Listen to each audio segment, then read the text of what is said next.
Hi everybody and welcome to another Mediumship Clinic session with me, Martin Twycross. Whether you're watching this now with me live or whether you're watching this on the replay, then a special welcome to you. So the Mediumship Clinic question answer session is something I do every month. I aim to do these once a month.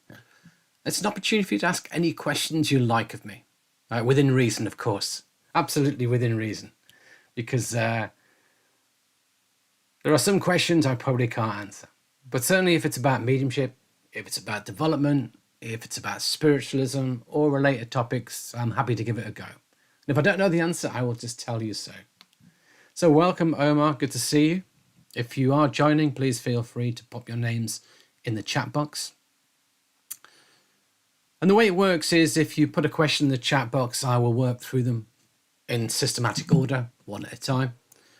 And if you want to get your question asked sooner, you can always make a small donation using the super chat facility, which is a little dollar sign on the bottom of the box. And I will come to your question next. That's the way we've done it for a while now, and that's the way we'll keep doing it. But I often get asked questions in advance of the class. And if it's an interesting question, I will take it to the class. I'll take it to the session. And several people in the last few months have asked me what I think of some mediums who charge vast sums of money for readings or healing or classes, variations on that theme. So I thought I would give my thoughts really on that at the beginning of this class because it seems to be quite a popular topic. So welcome, Annette. Lovely to see you. So really, before I can talk about mediums who charge a lot of money for their work, for their readings, teaching, healing, I kind of need to take a step back and say, is it okay to earn money from spiritual work? Is it okay to charge for your mediumship? Is it okay to charge for your teaching if you're a teacher? And I think we have to say the answer is yes. Absolutely. I offer teachings, I charge for them, of course. I offer readings, I charge. So if I was to say no, I would be a hypocrite. Absolutely. But for me, there are a lot of issues tied up within this. And the first one I have to come back to time and time again is motivation. What is the motivation that underpins the work? If the motivation is making money, then that's not a good thing. If the motivation is, if it's all done for egotistical purposes, whether that's to make you famous, whether that's to gain you followers, to be admired, to be adored, it's not good. But if you're doing it to help the spirit world, if you're doing it to help people who've lost loved ones, if you're doing it to help bring more mediums into the world, they are all good aims. That's all reasonable motivation. So absolutely, it's okay to charge. Absolutely. You know, we need that exchange of energy. We need that exchange that takes place. I get that. I see that. It makes sense. And many people will say as well, should you charge for healing? Well, it's okay to charge for teaching. It's okay to charge for mediumship readings, but really, surely healing should be free. And that comes from the fact that historically, a lot of healing has been offered on a free basis or a donation basis. Certainly within the UK, within our spiritualist churches, we tend to offer healing within our churches and the healing is free. Donations are always welcome, is what we say.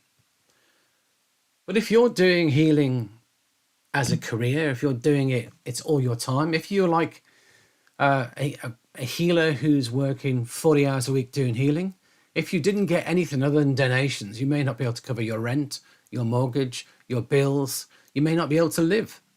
So you'd have to charge a sum of money or, if you like, set a suggested minimum donation. I see that. You know, if, for example, myself, I offer healing within my local spiritualist church where I'm one of the healers and we don't get paid. We go there, it's service. We offer it in service. But if you were to ask for me to do a healing session for you or ask one of the healers, I would expect if it's a private session for you, then there should be an exchange of energy, an exchange of money primarily to cover that. You know, if you go and book a session with a physio, with an osteopath, whoever. You know, if you go and try and go to a doctor or your dentist and you live in an area where you have to pay for those services, you'd fully expect to pay the going rate for them. And I don't see that being really any different with mediumship or with healing, to be honest. And the key point there for me is definitely the going rate. Which brings me on to the next question, which was the original question. What do I think of those mediums who charge huge sums of money for their mediumship? The example given was a medium in the US who was charging best part of $1,000 for a reading. I've also known people who charge £1,000 for a healing session. I've also known people who charge huge sums of money to go to a class with them or to attend a demonstration of mediumship with them. Hundreds of dollars, hundreds of pounds, where other people are offering it more realistically. Maybe offering classes at $20 or offering a reading within the UK. You know, an average medium is probably £50 to £75 in the UK. So, you know, if someone who's charging £300 would be charging four times the going rate. And it bothers me on many, many levels. I have to say that because, yeah, I get that everyone's time is limited. And I get that if you're only going to offer a few readings, maybe you want to try and maximize your earnings from them. But ultimately, you're pricing the vast majority of the population out of what you're offering, and you're selling your services to the highest bidder. And I'm reminded of Gordon Higginson, a great medium who I'm a huge fan of. He was offered £1,000 to do a reading back in the 1970s, which was a huge sum of money. And he refused to take it because he said if he ever sold his gift for money, it would tarnish the gift. It would tarnish his relationship with spirit. I see that, and I like his thinking. Other mediums like Leslie Flint and other well-known mediums have often talked about the over-commercialization of mediumship, of people charging huge sums of money. You know, it's a spiritual gift. It should be accessible to all. It should be, if you like, constrained within reasonable cost restrictions. That's my view on it. If people start charging 4 times the going rate, 10 times the going rate, then if they're a huge name, yeah, they'll probably get people along. But is what they're offering 4 times or 10 times better? I would very much doubt it. I know of some Arthur Findlay College mediums who offer sittings below the going rate, and they are excellent mediums. No one can deny the quality of their mediumship, but they're offering their services at a price that is accessible to the vast majority. And I think that's what we need to think about. When we're serving spirit, it's about making it accessible. It's about making it reasonable for people to go to. Personally, myself, I would never book a reading once it gets to a certain price. No way. When I move into the mentality of somebody who is wanting a reading, you know, if you can get a range of readings from maybe £40 to £80, paying 200 or 300 or 500 seems an alien concept. And knowing everything I know about mediumship, some of the best readings are not the most expensive. Some people think if it's expensive, it should be good. But in my experience, that's not always the case. In my experience, in many instances, it is not the case. Sometimes the best readings are given by those mediums who do it for the right reasons, who do it from a point of love, who do it from a point of service, who do it to help others. And the money is not the motivation. Yes, they need to pay their bills. Yes, they need to live, but the money is not the driving factor. And that's what I bring you back to, that underlying motivation. So I know several people have asked me those questions, and I said I'll lump them all together and cover them off at my next live Q&A. So there you are. I've done it. So who else has joined? So welcome to Tilly, to Jilly Game Pro, to Christy, to Melba. Lovely to see you all. So I can see we're building up a few questions. So I'll start working through your questions one at a time, and we'll see where we go. So Jilly Game Pro, thank you very much for your super chat. That is much appreciated. So if you ask a question and you make a donation through Super Chat, then what I do is I move that question to the next one in line. So I'll start there and then we'll go back to the order in which they're asked. Your question is how do I know if my sitting in the power works? Usually when I do it, I feel very moved and even teary due to that emotional, loving feeling. Is it okay? Absolutely. Sitting in the power is a strange thing. People expect something amazing or huge or fantastic to happen. And you're actually sitting just to be. You're sitting to connect to the spirit world and just to be. And the irony is that by not a lot happening, a lot can happen. So we make ourselves accessible to spirit. We move into the power of our own soul, and then we move from that point of connection to soul into a connection to the spirit world. Then we don't go looking for communication. We don't go looking for mediumship. We don't go looking to try and communicate with our guides. Nothing like that. We just sit to be. And when we sit within the power, each person, what you feel is unique. That's the key thing to bear in mind. But for me, whenever I'm connected to the spirit world, I feel more than when I connect to my own soul. Whenever I'm connected to the spirit world, there is a spiritual energy that can touch you. You can be moved by the power of spirit. Absolutely. It can create emotional responses within you. It can create feelings of bliss within you. Yeah, what we do when we're sitting in the power is not entirely dissimilar to what a lot of people do in meditations within other traditions, whereby they're sitting to have a spiritual experience. So if you're getting a spiritual experience, if you're being moved, if you've got those emotions going on, then absolutely, I would expect that. But sometimes, to feel things, you have to have a degree of development of your clairsentience. And if you have not developed that, you may not feel as much as other people. So some people say, well, I don't feel a thing. Does that mean it's nothing's happening? Does that mean I'm not connected? And the simple answer is we can't say that for sure. It may just mean that you can't feel it. But generally, what you get when you touch your own soul power and what you get when you move into the presence of spirit, there should be more generally with spirit. So that's the key thing to look out for. So from what you're telling me, absolutely, it's okay. Absolutely. And for those who are not aware, I do have a series on sitting in the power. 4 videos. First one is why do it. Second one is how to do it. The third one is common issues encountered by those new to it. And the fourth one is common issues encountered by those who've been doing it for a while or who are more experienced. And I do talk about some of these factors within here, that some people are sitting to get an experience and they don't get an experience and they get disappointed, they get bored with it.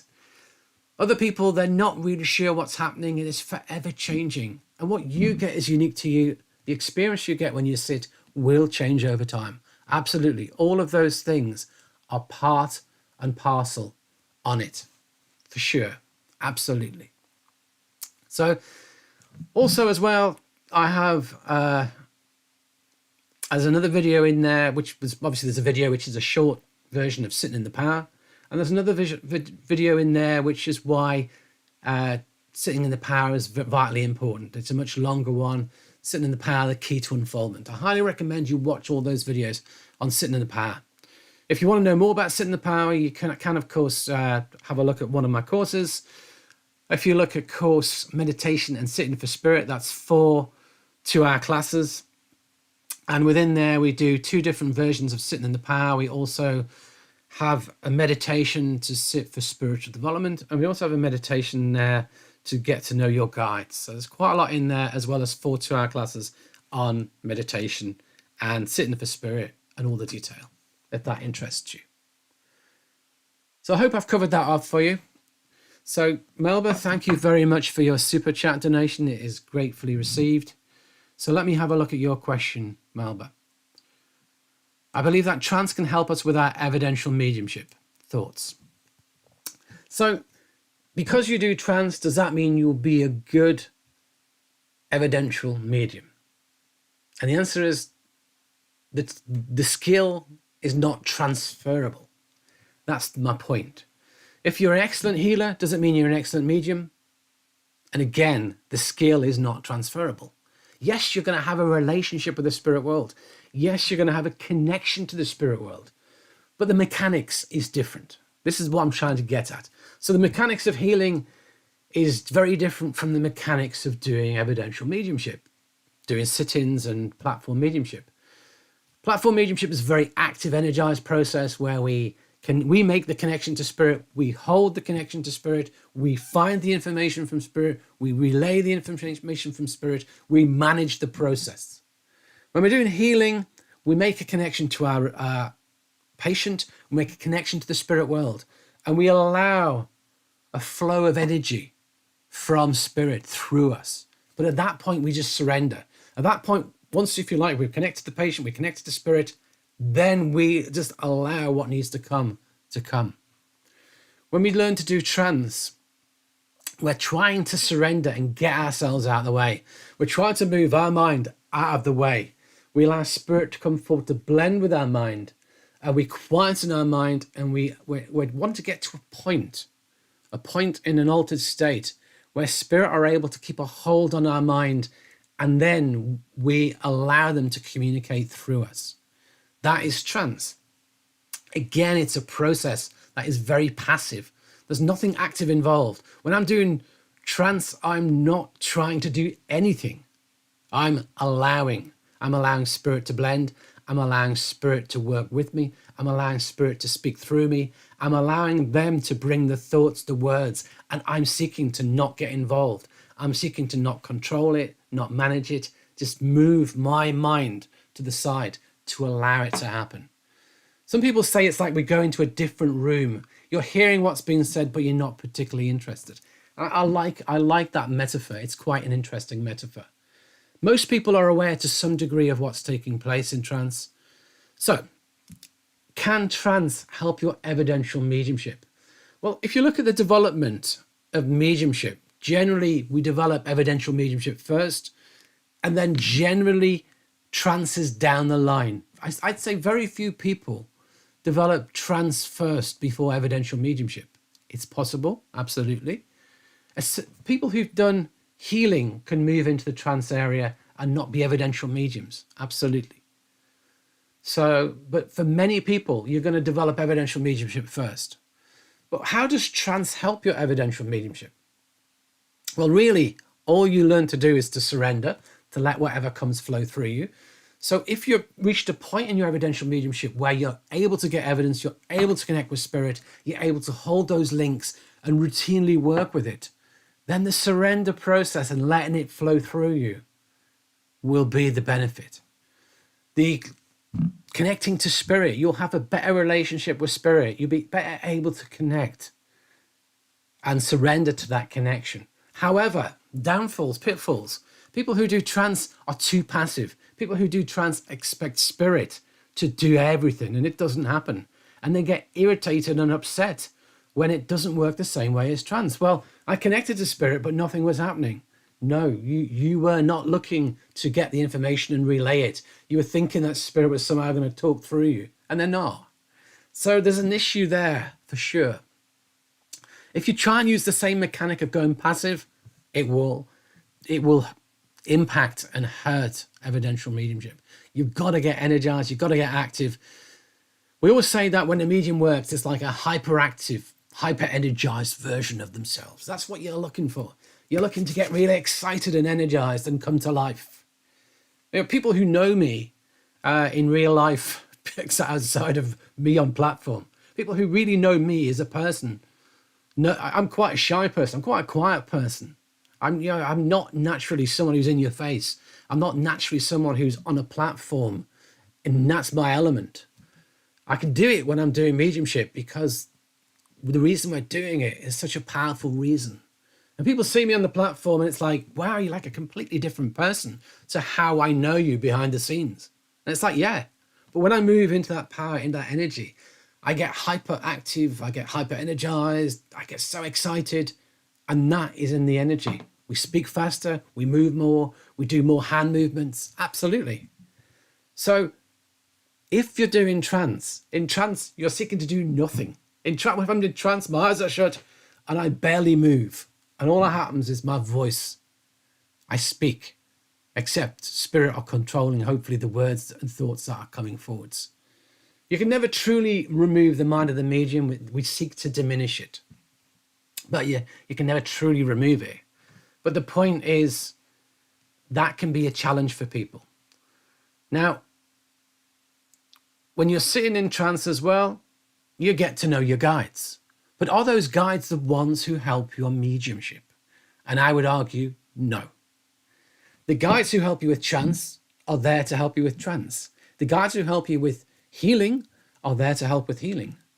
The guides, the team who works with you for evidential mediumship, I would say they have different roles.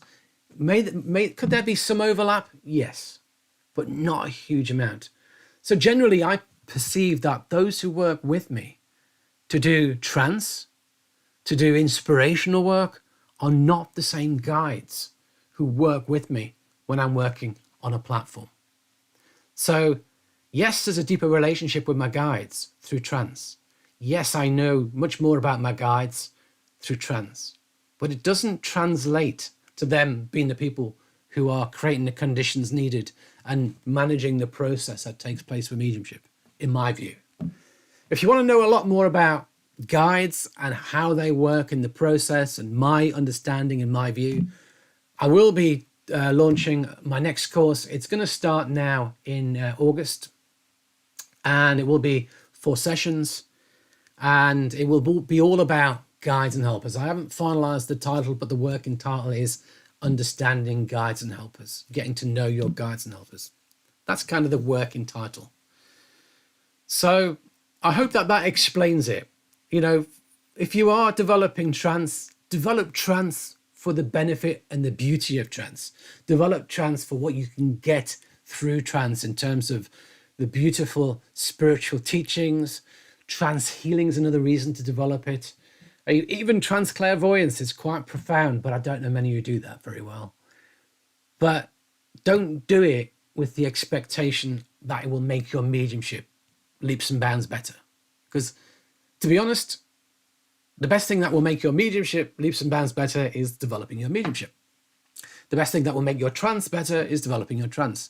The best thing that will make your healing better is developing healing. And yes, you can develop them all, provided you understand the mechanics of every single one is different. And once you know what you're trying to achieve with the mechanics, it becomes easier to do them all. I remember when I was starting developing mediumship, I was also starting developing healing, and I also went to a trance circle. I remember a medium saying to me, "You've got to choose, Martin. You can only develop one. You can't develop mediumship and healing. You can't develop trance as well. You've got to choose one." And I pointed out that all our great mediums of the past did all of them. And they developed all of them. And of course you can develop all of them, provided you understand the mechanics. So, fascinating question. I like that question. Hope I didn't go on it for too long. So, welcome Wen and Wendy. Lovely to see you. So let me come back up to the top. The first question asked, Omar, you've recently started to replace Sit in the Power with automatic writing. I try to blind and write. Any thoughts?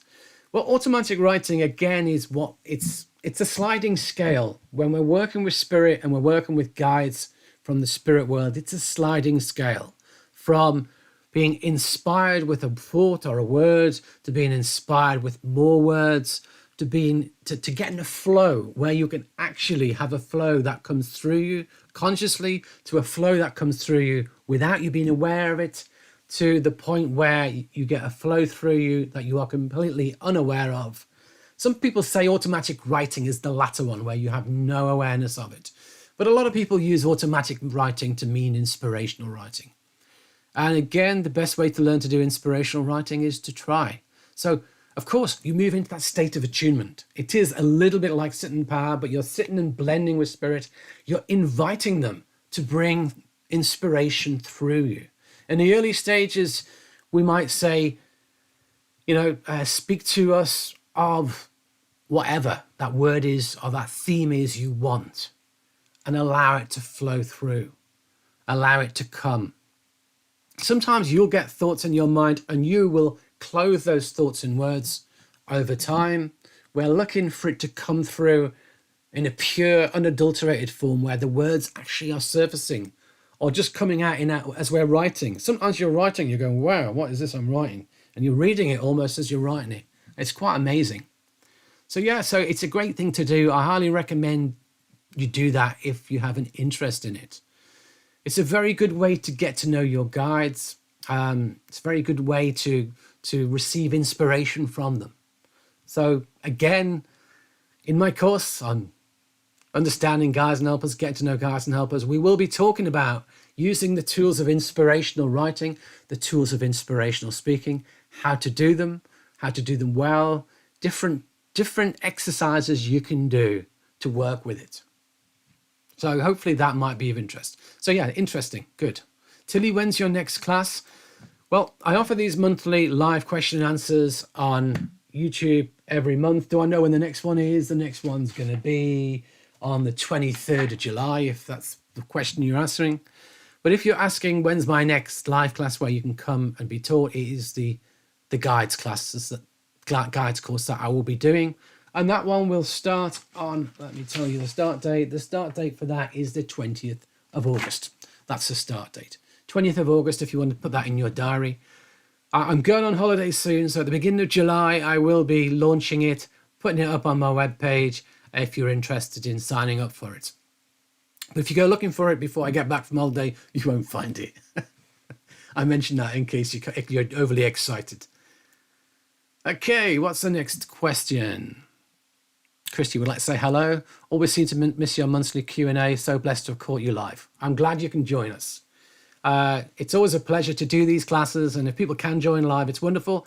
If people can't join live and they can only catch them on the replay, I totally understand that. You know, I know we all have busy lives, and I do hope you get benefit from the replay. And if you are enjoying it and you're watching on a replay, remember to hit the like button. If you want to know when my classes are, remember to subscribe. You will receive notification of them from YouTube. You'll receive notification when I go live. And if you want to subscribe to our newsletter list as well, then you will receive at least 24 hours notification of the class as well, of when I go live on YouTube. Plus, you will also receive notification of any courses, classes, products I'm releasing as well. You'll be first in line to hear from those as well. So there is a link on my page in the description of each video, and there should also be a link as well in the first comment, generally. Okay, what's the next question?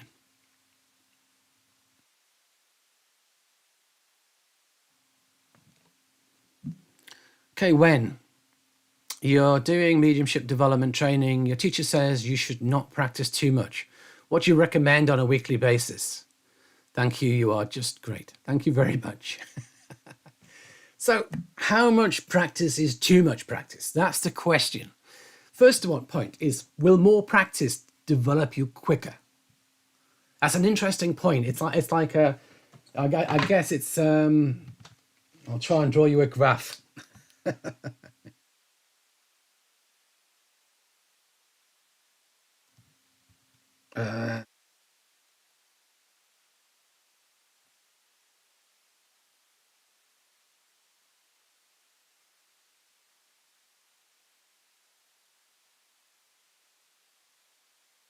So the amount of practice you do versus the benefit of it.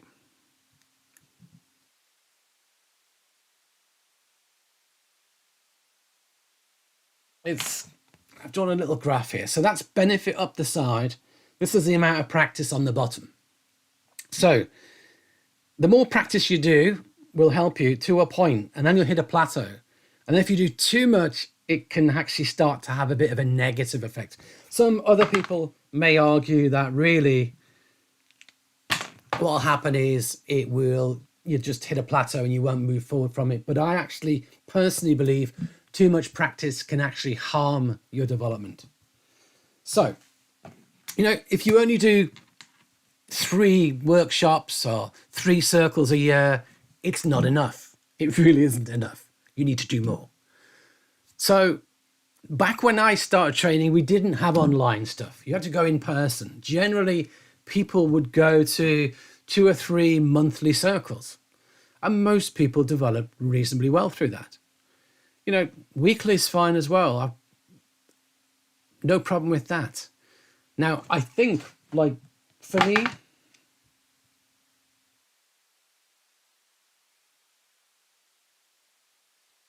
I would probably say weekly's about there on my. So you can do a bit more than weekly, a few times a week, and you'll still get benefits.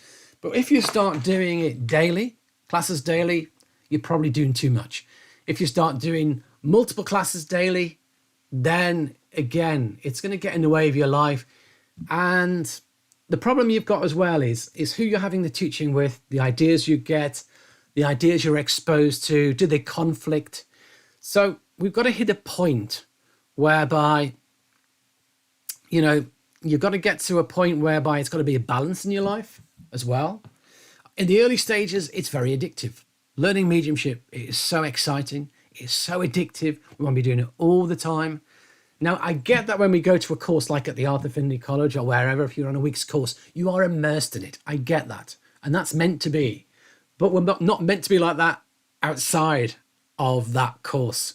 Not meant to be doing mediumship classes 4 times a day. So how much is enough? I'd say a couple of times a week would be what I'd recommend as a maximum. Sometimes you need time away from it to let things, if you like, settle, to let things bed down. So, I know people who want to do, 2 or 3 practice readings a day. And for me, it's way too much. I wouldn't recommend it personally. It's not necessary. It's, for example, I do other things, sports and things, and your rate of progression really is kind of limited. It's not how much you do it. You can go all the time, but you won't progress much more differently from people who only go once a week.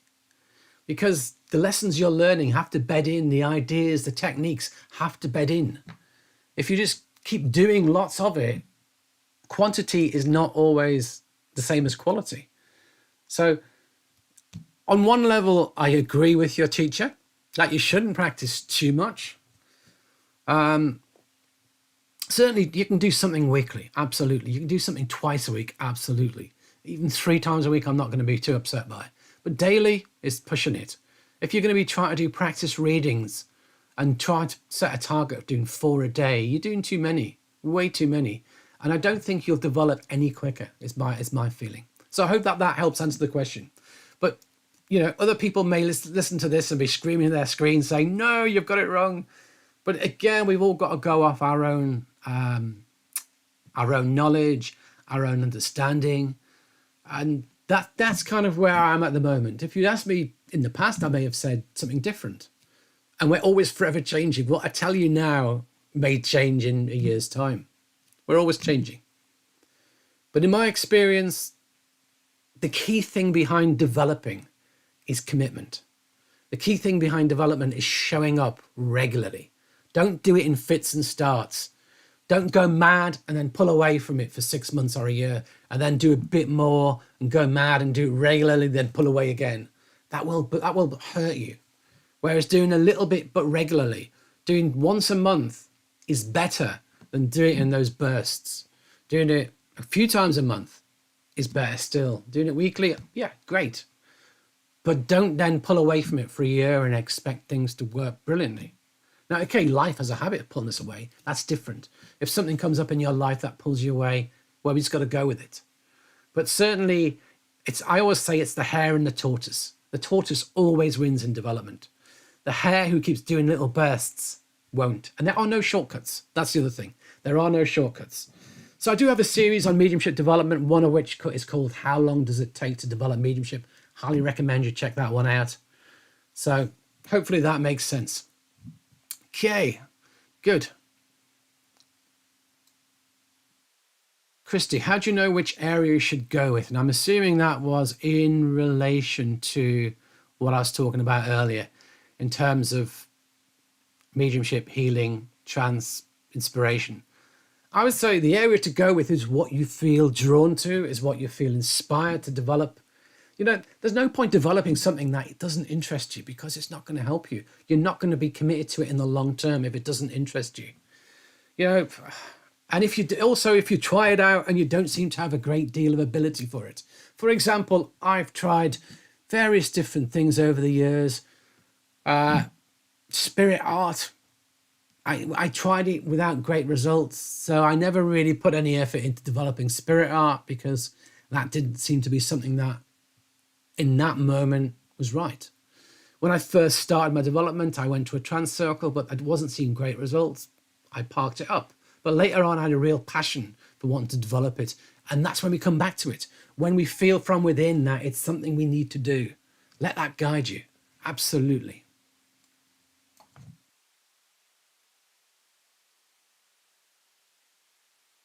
Donnie, your question.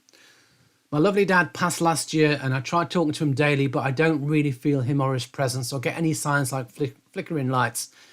Is something wrong with me? Simple answer, no, absolutely not. Now, people think that your loved ones passed, they should be around us all the time, and they're not. People think that your loved one passed, somebody else talks about they can feel their loved ones with them. You should be able to get that as well. Well, have you developed your psychic faculties? Have you developed your mediumistic abilities? If the answer is no, then don't be surprised if you can't get a lot of information, if you can't feel them. And I do have a video on this as well, about can we sense and work with our own loved ones? And the answer is not as easily as we can with other people's. So I'm a medium, but am I aware of my own loved ones around me often? No. Occasionally I am. But sometimes because I know my own loved ones, it can be a creation of my own unconscious desires. We have to be very careful. Now, when we lose somebody, yes, there's that grief, that huge grief. And sometimes that in itself makes things challenging. You know, when we're grieving, it can be quite hard to work as a medium. It can be quite hard to sense things. That could be part of the mix as well. So people say as well, oh, you know, the lights flicker when your loved ones are close. But that's not always true. Like my dad, bless his heart, he was an electrician. He can make the lights flicker. But I think they have to learn the spirit world to do these things. Other loved ones of mine don't do that at all. So again, different spirits will have different ways of trying to get your attention. And just know your loved ones. If you're sending your thoughts to your loved ones, know, absolutely know they receive them. Just because they're not able to get their presence known to you does not mean they're not present. It's important to recognize that. And just because you're not sensing or feeling does not mean there's anything wrong with you. As I say, it may be that you're at a stage where you've not developed your psychic faculties to the extent of being able to sense. Some people can sense more easily than others, some can't. It may be because of where you are in the grief process. There's a huge number of reasons. But the absolute thing to take away is there's nothing wrong with you. What I would recommend you can do if you have a desire to want to have communication from a close loved one would be to consider a private reading. That's always the best route to hear from our loved ones in spirit. But again, remember that it sometimes takes spirit a little while to learn to communicate with us, to want to communicate with us. Another one of my videos on the channel is how soon before my loved one comes through. And I talk about all the factors involved. That may mean for some people it's instantaneously, for others it can take years. And again, there are numerous factors in the mix. And, you know, we've got to be on the right wavelength to receive the information from the spirit world as well. So I hope that helps answer your question, Donnie. But rest assured, your dad will be close to you. Rest assured, he will hear what you to say to him. And know there's nothing wrong with you. Hope that helps. Omar, I'm really looking forward to your course on guides and helpers. Me too. I've got some interesting ideas for each of the classes. There'll be 4 classes. Each class we will look at different means of connecting. And I want to try and build that in as an exercise within the class. Like with my meditations course, in each class we do a meditation. So similarly, there'll be meditations to get to know your guides, get more familiar with your guides, and other tools and techniques as well. So there'll be a practical element within it as well. That's the idea. Axis 68. I did 2 very evidential phone readings recently for a lady. Both readings flowed well with good specific evidence. The lady recommended her sister to me. I've attempted 2 readings with a sister and got absolutely nothing from spirit. Any idea what I'm doing wrong? So I've been in exactly the same situation. I've done a reading for some people and I brought somebody through and they told other relatives, and those other relatives came for a reading with me expecting to get the same person. And it didn't happen. Didn't work. And afterwards they told me, but you gave them to somebody else. You gave them to other people. Why can't you get them for me? As mediums, we don't call anyone to order. We open up, we see who comes through. Mediumship is a 3-way process. It's the energy that the person, the sitter, brings into the reading. It's the communicators coming forward, and it's the medium in the middle. It's a 3-way thing. And sometimes different sitters bring different energies. A very, very skeptical sitter who doesn't believe in mediumship at all brings a different energy to a reading or to a platform demonstration for that matter. In one example where this happened to me, the people who came for a reading were very open to it, completely open to spirit, and yeah, it flowed brilliantly. They sent what I got is a guy who died in a motorcycle accident. They sent the girlfriend of that guy to me for a reading. She didn't necessarily believe in mediumship, and she was in such a difficult place because it wasn't long. I think it was possibly within like a month or 2, and she was in a difficult place with her grief, and all those factors in the mix just made it difficult. She wasn't sure she believed it. She when I gave her evidence, she didn't really believe that it was true, and the level of grief, the place she was at, was another factor, and it didn't work well. It didn't work at all well. So it's hard. Am I as a medium doing anything wrong? No. All we can do is what we can do. We can do our best. As long as you're doing your best, remember, it's always good enough. Always. There are so many factors involved in mediumship. And I talk about this in many of my courses. If you want to know about them in a lot of detail, then Mediumship Class 8 video, Managing Problems Within Mediumship. If you like, I go through all the different factors involved at every level with medium, sitter, environment, etc. And we go through every factor that could be impacting mediumship. And there are a huge number. And when people say to me, what's going on? It's like, there are so many factors in the mix that it's almost like you need to learn the factors and think about them and try and work out what's happening. Whenever I do a demonstration or a sitting that doesn't work well, I often like to sit and just sit with it and see what comes forward. I often like to ask the spirit world if they can inspire me and guide me as to why it didn't work the way it worked. Because if you ask me, hey Martin, why did my sitting not work? I wasn't there. I don't know how you work. I've never seen you work. But who does know all of that information? Your spirit team. Who does know why it didn't work? The spirit communicator.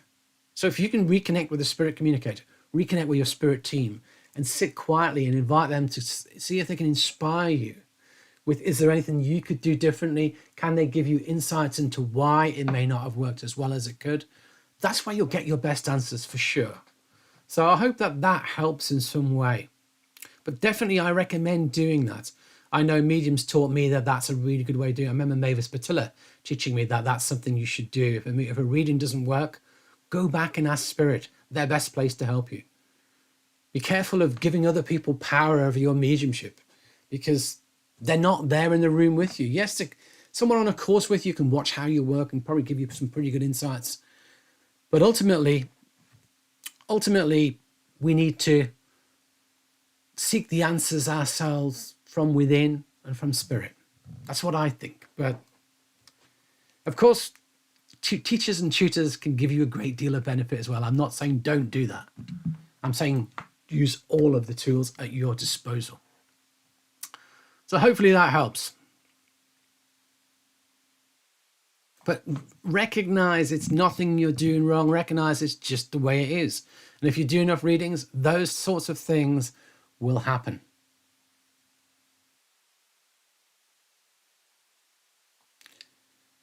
And remember, it's the energy the sitter brings. Everybody's energy is different. I'll share one last thing with you and we'll move on to the next question. I remember doing a day of readings at a church.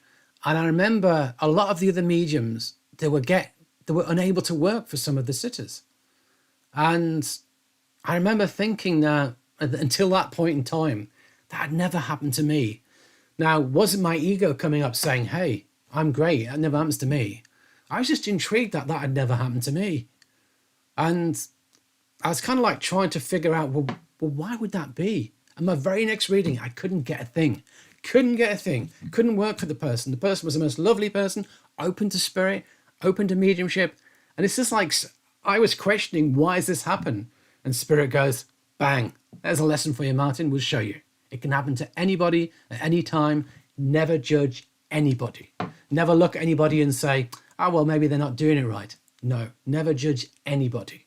It can happen to all of us at any time, regardless of level. And it's humbling.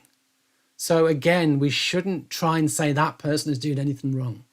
No, we just accept that it's the nature of this work. It doesn't always work. We've got to accept it. Hopefully that helps.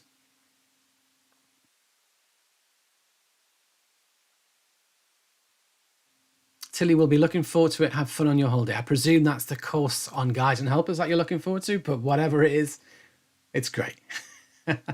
Sharon, so appreciate this question and answer session. Looking for advice on how to deepen my evidence when doing platform. Now, this question, it's probably one of the most common questions I get. How do I deepen my evidence? And there's not really a simple answer. You know, half of me says, I've got a course for that. It's called Getting Better Evidence. And it's 4 to 2.5 hour sessions. It's probably 9-10 hours of teachings to systematically take you through the answer to that question. That's the simple answer. That really is the simple answer, because there's so much in it. Like, you know, where you are on the curve of development and unfoldment determines the evidence you get. Some people are happy just to give something and skip over it. Other people will drill more into it. How do you know there's more there? Again, it depends on the level you're at. The tools and techniques we get to help people deepen their evidence is to slow down the rate at which the evidence comes through and to look into each piece deeper. That is the fundamental tool we would use to train. But again, it depends where the person's at. If they're a beginner, deepening the evidence is not generally about sitting with the evidence for longer. It's about strengthening the connection. It's about building power. It's about sitting for spirit. If they're more intermediate and they're capable of getting a good flow of evidence all the time, then are they rushing through the evidence to get to the next bit? And are they missing things along the way? But you need a teacher to watch you, to see that, hang on, there's more there, to be linked in with you, to you're getting information and the teacher's going, whoa, that piece of information is really important. There's so much in it. I want you to stay with it now for a couple of minutes and drill into it. That's what we're looking for to help people deepen their evidence. And when you get to a level where you can flow pretty well and you're talking about platform, and if you can do platform, then really what you have to do then is to set the intent with spirit, to set the framework with spirit. And I go into this in a lot of detail in my Getting Better Evidence course, where if you like, we're setting the intent for what we want from our evidence. We're setting the intent for the types of evidence we want, the type of depth we want. And then we have to learn to blend and surrender and let it happen. That's the key. So at different levels, there's different aspects that come into play. And I see platform mediums just give random pieces of information. You know, man who had a dog, heart attack. I'm seeing a plug. And it's like, well, how does any of that connect? And what's happening is there's a story and you're just tapping into the story at different points. We've got a man who, he passes with a heart attack. It's very sudden. He lives by himself. He has a dog. He loves his dog. His dog means the most in the world to him. He loved doing DIY, and there's a funny story about where he wired your plug and it blew up, and there was a big flash, and whoa. And there's a funny story about a plug, and it's your dad, and he's there for you, and the whole stories begin to unfold and build. But sometimes when we're working, we look for the information from spirit, and we come out the link and we give it. And we go back in, we look for another bit, we come out the link and give it. And you're just tapping off parts of the story. Whereas you want to be in it the whole time. And whilst you're relaying, you're still receiving. And that flow is happening. And we're asking spirit to tell us a story. We're asking spirit to share their story. And in doing so, that's what we'll get. So again, I don't know where you are. I don't know which of those aspects may or may not help you. I hope that some of it helps you. As I say, if you're in a similar boat and you want to understand how to get better evidence, how to get more depth of evidence, how to bring the presence of spirit forwards, how to touch souls with your evidence, how to touch souls with your mediumship, the course is Getting Better Evidence. £75 it costs you for 4 classes, about 10 hours of teaching. I highly recommend it. Advert over. But if you are enjoying the class tonight, then remember, hit the like button, do subscribe to the channel. And if you want to support the channel, then you can do that. You can use Super Chat if you're in the class now. You can use Super Thanks if you're watching on the replay. There's a PayPal Me link that's pinned on the top of the chat box, and you can make a donation through PayPal Me, buy me a coffee that way. Or you can just check out my store, martintwycross.com. Check out what I offer, the courses, the study program, the videos that I offer, the audios I offer. Do check those out if you're interested. There's something there for everybody, I would think. Okay.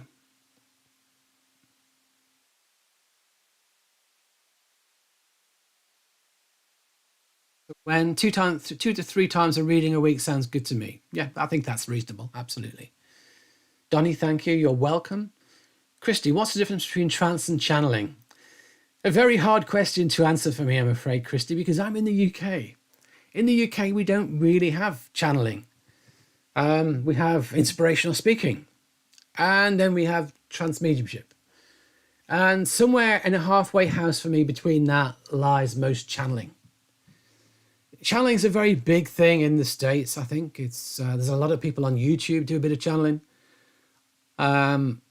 The quality that I've seen on YouTube is exceptionally variable. I'm not going to call anybody out. I need to mention anybody by name, but there's some pretty crazy stuff I've seen. For me, trance is where we allow spirit to blend and come and speak through us and share wisdom. And the way to assess both trance and channeling is by listening to the quality of what's spoken. Judge it by the quality of what's been brought through. And the other thing you've got to look at is it better than what the medium is capable of with their eyes open? If I'm in trance, I'd like to hope that what I can do, bring forwards, the knowledge I can bring forwards is way better than me now. Way better. And sometimes I'll be in trance and we look back at some of the words spoken and the quality is beyond what I can bring through. Many of you who follow me on Facebook, you'll see I post Facebook quotes. A lot of those Facebook quotes came from the trance sessions. And you just listen to parts and you go, wow, that's amazing. That needs to be shared. And there's a depth to it that, yeah, I can probably phrase some words that give similar ideas, but without the depth.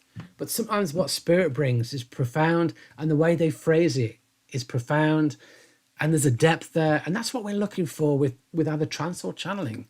I see a lot of people who are channeling and they're saying spiritual stuff, But if you listen to it and really drill deep into it, there's a huge volume of repetition.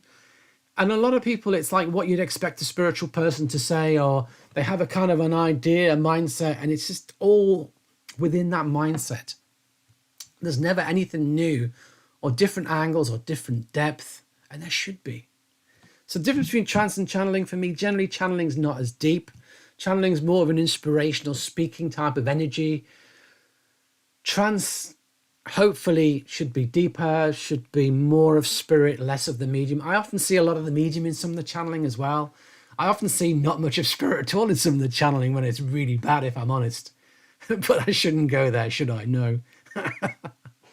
I'm naturally a skeptical medium. I have to say that. My teaching, my background is in science. I have a degree in physics. I did a master's in environmental science. I have a background in science, and I always come from a very logical, down-to-earth, grounded viewpoint. Hence the channel, down-to-earth teachings without the fluff, grounded teachings. And when I listen to some of this stuff, it's like, really? It's like, it doesn't fit for me. I don't do channeling aliens. I don't do weird and wonderful channeling archangels, ascended masters, none of that, I'm afraid. And with all of that, there is no proof. I'm sorry, but there's no proof. Spirit have said time and time again that guides and helpers will come forward in any clothing guise that we place upon them. They will, if you want your guide to be an ascended master, your guide will come through as an ascended master. If you want your guide to be a Native American, your guide will be a Native American. They're not, but you clothe them in that way because that's the way you need them to be for you to work with them. They're not, though. That's the thing. Anyway, I hope that helps. I'll get off my soapbox and we'll move forward. Otherwise, I may be here sometime. Mom-wise, are all your mediumship clinics on YouTube? Yes.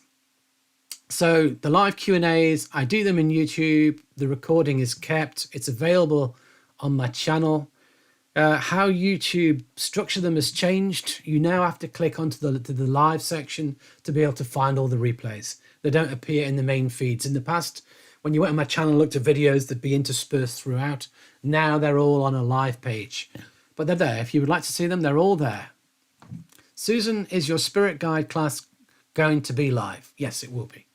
So what it will be like all of my classes, I will run four classes live. They will be recorded if you can't attend in person due to time zone differences, due to other commitments. You will get recordings of all the classes, and all the classes will be available as well after the course finishes for anybody who wishes to purchase. Just as all my previous courses, they are all still available. They're there on the screen now. So they're all available still if you want to get the benefits from them. The teaching is exactly the same. The only difference is you're not actually hearing me speak live. But if you want to follow the exercises are all there, able to follow the recordings. I try and keep the recordings as high a quality as I can to make it easier to follow. So yeah, they're all there available to buy if you're interested. Says, thank you so much, Martin. I really appreciate your help. And yes, it was very helpful. Love your style of teaching. So glad. And yet, if you've got friends who are interested in mediumship, interested in development, again, do recommend the channel to them. Do recommend the live question answers, the mediumship clinics I offer. Do recommend my courses. There's a lot of stuff out there that people tell me about that is not teaching mediumship well. And for me, that my passion is to teach it to a certain standard. That's what I like to do. Okay, next question. So Kathy, I struggle to get names for my development, and I'm wondering if you know of any way to improve that, or is it something you have to just develop in time? So again, I come back to getting deeper evidence, deepening your evidence. Again, I talk about this in the Getting Better Evidence course. The Getting Better Evidence course, each type of evidence, I go through how we receive it. So whether it's a date, whether it's a name, whether it's a passing condition, an age, all these different things. I talk about the different ways in which we can receive them through different psychic senses. Most people think to get a name, You have to be clairaudient, and nothing can be further from the truth. Because you can get an image in your mind of a famous person who has that name. You can see the letters appear in your mind and be written out. You can get flashed an image of somebody you know who has that name. You can, to some degree, sense names. It's a funny thing to say, but it's true. It's like you're sensing a name. The name has a feeling. I'm getting a name, and it's like a Margaret or a Mark or a Marjorie. It has that feeling. I'm not hearing it. I'm not seeing it written. I just know that that's the energy, the feeling of the name. So there's multiple ways of getting names. By all means, we can hear them, clairaudient.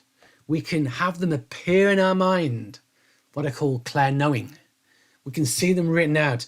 The written out one is hilarious for me because it sometimes happens with me. There are M, A, R, and then it stops.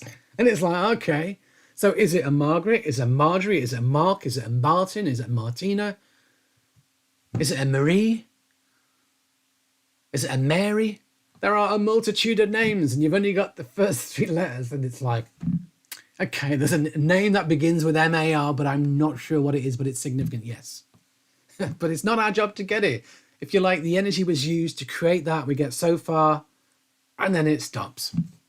That's one way of doing it. As I say, being flashed images of people you know, famous people, is a very profound and powerful symbolism, way of communicating quickly names. Seeing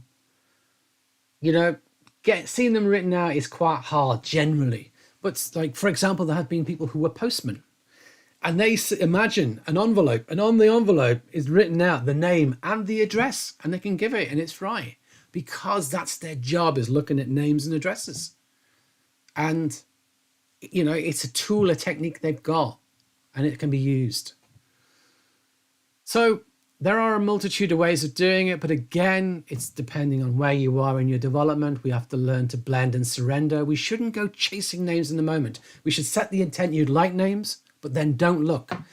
If I'm doing a link and I say, right, I need a name now, and go looking for a name, guess what? If Spirit cannot get that name to me, my own subconscious mind is very helpful. It will start throwing names in. John, David, Margaret, Rita. Just random names will start popping out of my subconscious mind, which are not accurate. I see mediums do this a lot. They go looking for names, and guess what? Those names are not accurate. But when you just let it flow and let the name appear from Spirit without looking, that's when the names become accurate. So one thing I would say, the best tool I can give you is never go chasing the name. Never go looking for it in the moment. Set the intent you'd like names. If they come, they come. If they don't, they don't. That's the best I can say. Hopefully that all makes sense.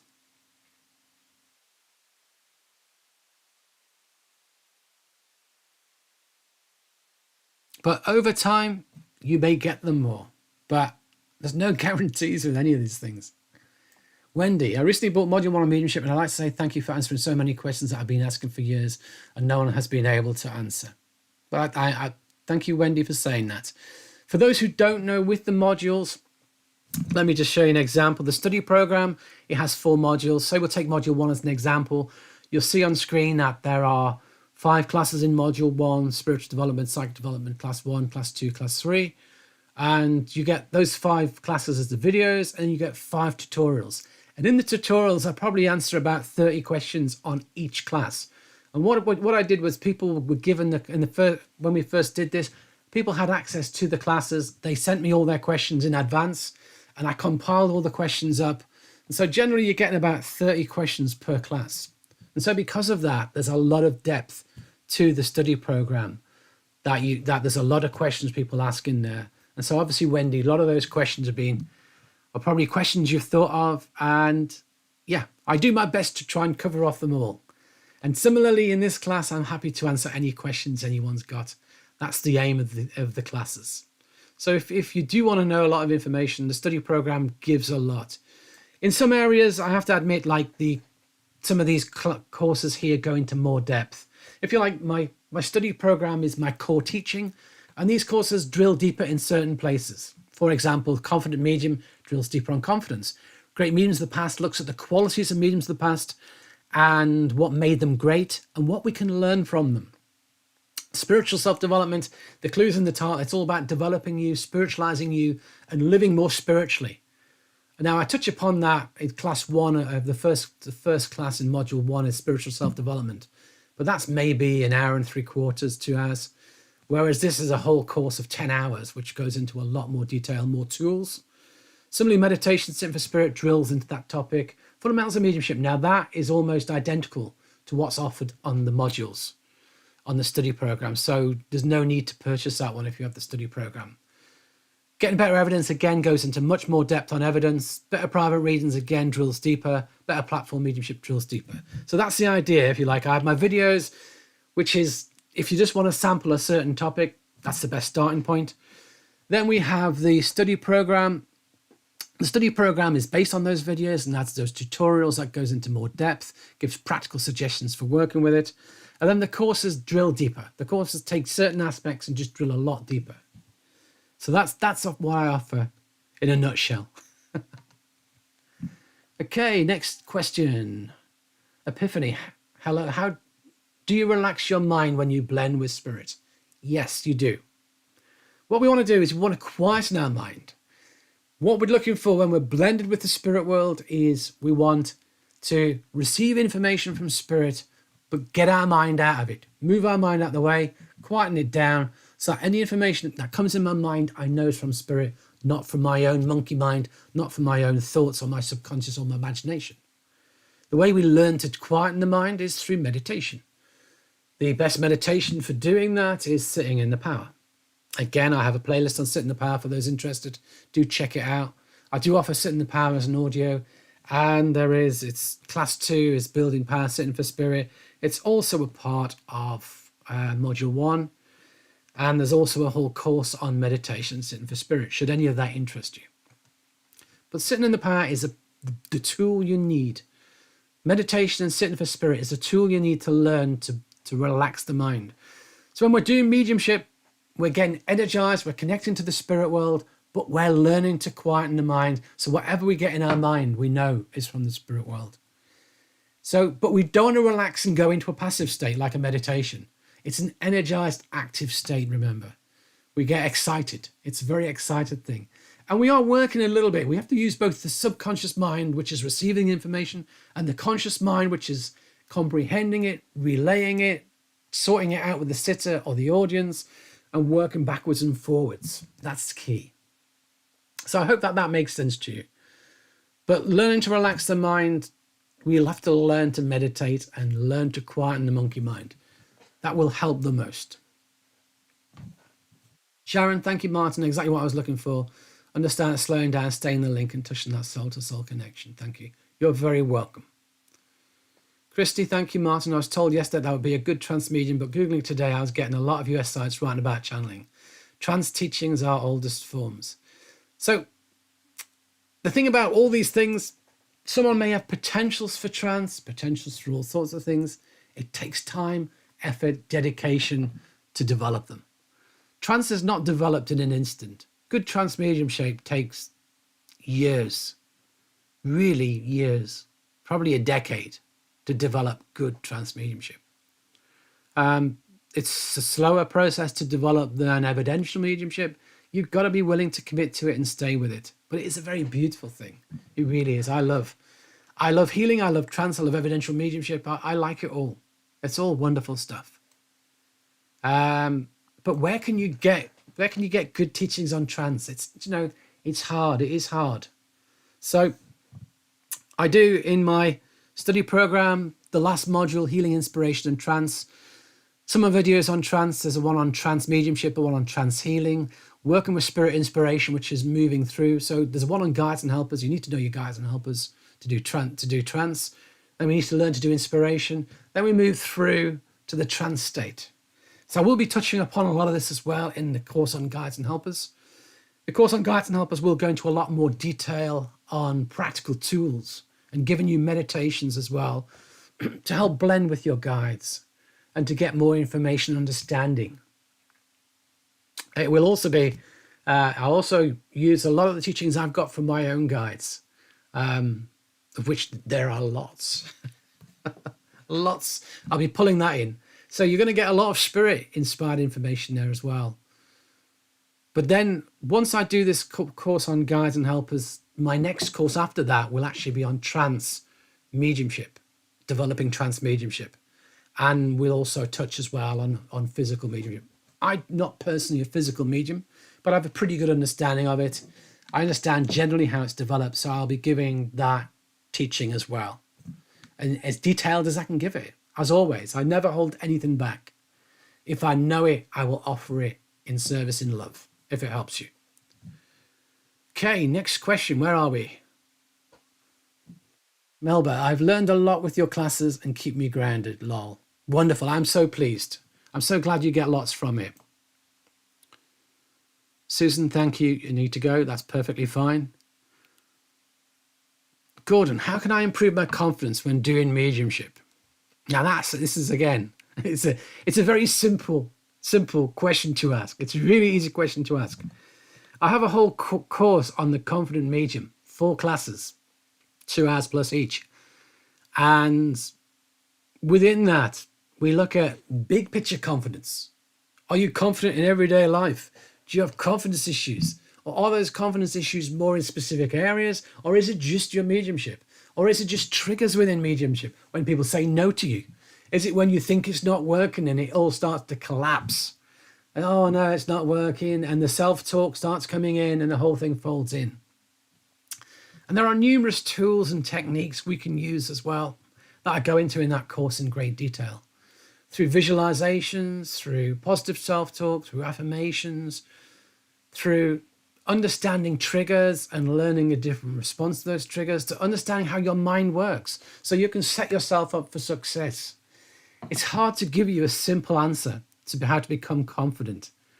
And, you know, a lot of people say, and generally it's generally triggers. For a lot of people, it's triggers. It's the no's or it's something's not working the way you expect it to. But if we change our expectations, if we are willing to reframe our expectations of what's going on, sometimes that can be enough to give us more confidence. You know, some people believe they know what good evidence is, but who really knows what good evidence is? Spirit are communicating something. The recipient is getting it. To them, it may be the most profound evidence in the world. The medium's a middleman may be going, that's not very interesting. That's not very good. I'm not getting any good evidence today. It's not working well. And then the imposter syndrome might kick in. See, I knew I wasn't a very good medium. I knew this would happen. But actually the sitter's going, wow, that's amazing. The communicator's going, thank you, medium, for communicating exactly what I needed. And we're sitting in the middle just saying it's not good evidence. It's not very good. And we don't know. We're not in a position to know. That's the ironic thing about mediumship is, as a medium, you do not know how profound the words you speak may be to somebody. It may be the smallest things that touch somebody at the deepest level. It may be one word, one phrase. That would be the phrase that person always used. And we do not know. We're not meant to know, I believe. We are the middleman. We just offer ourselves in service. We surrender. We let it happen. And that's enough. That's enough. So Gordon, I don't think I probably answered the question as well as you would like, and I apologize for that. And there's just so much depth to it, to be frank, that, you know, I can talk about it for 10 hours and have. So it's just not something I can easily give you the answer to in an instant. Debbie, I missed a lot today. Sorry, I'll watch it back. What you said about getting info names is so helpful for a beginner. What class did you say you're running soon? Is it only for advanced students? So the upcoming class is going to be on guides and helpers, understanding guides and helpers, getting to know guides and helpers, tools and techniques to get to understand and know your own guides and helpers, the role that the guides and helpers play in all sorts of different types of spirit work. And it's for everybody. Whenever I offer a course, with all my courses, generally they're not, there's no level for people to come in at. They're for everybody from beginner to advanced. Everybody can gain benefit if you have an interest in the topic. So the good thing as well about these replays is you can go back and catch anything you've missed. It's wonderful, isn't it? And if you are watching this on the replay and you're enjoying it, remember, hit the subscribe button, hit the like button. Do leave me a comment. And if you want to support the channel as well, remember, you can support the channel here and now if you want to, by using the super chat button at the bottom of the chat box. You can buy me a coffee. You can buy me a coffee by doing a donation through PayPal me. You can check out my website, check out what I offer, buy any of my videos, courses, study program, audios, the upcoming course that I'll be offering, which won't go on sale until beginning of July, because I'm going on holiday. And thank you to all those who are wishing me a happy holiday. That's much appreciated. But I will be launching it when I get back from holiday. I didn't want to go on holiday and have to process a lot of orders. So that would spoil my holiday somewhat. So, or stress me out if there's orders all landing that I can't respond to or answer. That's no fun at all neither. I've been there. Don't like that one. So yeah, if that course sounds of interest to you, feel free to join in. And when is the trance course? It will start in August, and the first class in August will be on the 20th of August. It will run for 4 months, 1 class a month. Christy, thanks for your guidance today. Very much appreciated. Have a lovely holiday. Thank you very much. So glad you enjoyed it.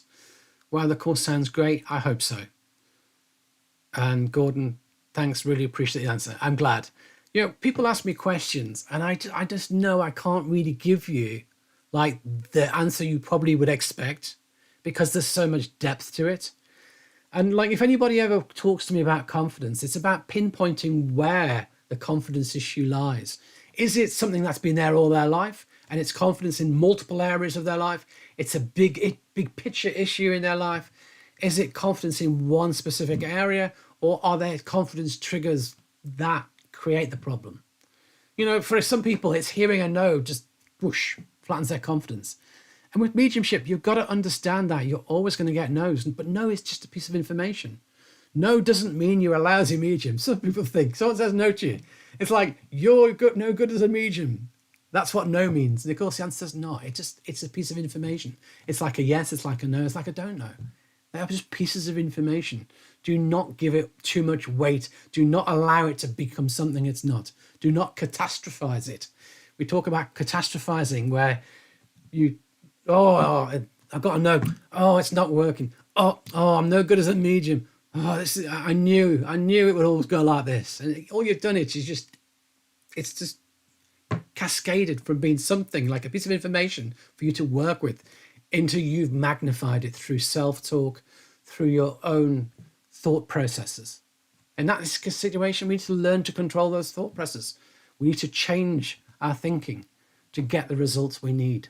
So confidence is a huge one. As I say, if you are interested, check out the Confident Medium course. There's loads in there. It's a fascinating course. It was the second course I ran because it was the most asked for thing. I need confidence in my mediumship.